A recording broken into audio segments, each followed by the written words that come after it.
Interior ડિઝાઇનનો course તો ઘણા વિદ્યાર્થીઓ કરે છે, પણ માત્ર થોડા જ વિદ્યાર્થીઓ ટોપ ઇન્ટિરિયર ડિઝાઇનર બની શકે છે, કારણ કે તેમની અંદર હોય છે આ 5 ક્રિએટિવ સ્કિલ્સ. સૌથી પહેલી સ્કિલ છે ઓબ્ઝર્વેશન સ્કિલ.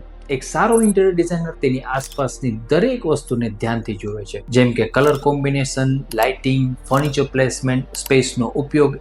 જેટલું તમે વધારે ઓબ્ઝર્વ કરશો એટલું જ તમારું ડિઝાઇન સેન્સ વધુ સ્ટ્રોંગ બનશે. બીજી મહત્વની સ્કિલ છે સ્પેસ પ્લાનિંગ. ઘર કે ઓફિસમાં સ્પેસ ખૂબ જ લિમિટેડ હોય છે, પરંતુ એ સ્પેસને કેવી રીતે સુંદર અને ફંક્શનલ બનાવવી એ એક ડિઝાઇનરની સાચી કળા છે. સ્માર્ટ સ્પેસ પ્લાનિંગથી નાની જગ્યાને પણ લક્ઝરી અને કમ્ફર્ટેબલ બનાવી શકાય છે. ત્રીજી મહત્વની સ્કિલ છે કલર સેન્સ અને ક્રિએટિવિટી. કયો કલર કયા કલર સાથે સારો લાગે છે અને કયા કલરથી સ્પેસ મોટું લાગે છે, કયો કલર મૂડ ચેન્જ કરે છે, આ બધું જ સમજવું એ એક ઇન્ટિરિયર ડિઝાઇનર માટે ખૂબ જ મહત્વનું છે. ચોથી મહત્વની સ્કિલ છે કોમ્યુનિકેશન સ્કિલ. કારણ કે દરેક ક્લાયન્ટની જરૂરિયાત અલગ અલગ હોય છે. એક સારો ઇન્ટિરિયર ડિઝાઇનર ક્લાયન્ટની જરૂરિયાતને સમજવા માટે અને તેની ડિઝાઇન કન્વર્ટ કરવા માટે સક્ષમ હોય છે. પાંચમી અને સૌથી મહત્વની સ્કિલ છે પ્રોબ્લેમ સોલ્વિંગ અને ઇનોવેશન. સાઇટ ઉપર ઘણી વખત ઘણા બધા પ્રોબ્લેમ્સ ક્રિએટ થતા હોય છે, પણ એક ક્રિએટિવ ઇન્ટિરિયર ડિઝાઇનર દરેક સમસ્યાનું સ્માર્ટ અને નવીન સોલ્યુશન શોધી લાવે છે. જો તમારી અંદર આ 5 ક્રિએટિવ સ્કિલ હોય તો તમે ચોક્કસ એક સક્સેસફુલ ઇન્ટિરિયર ડિઝાઇનર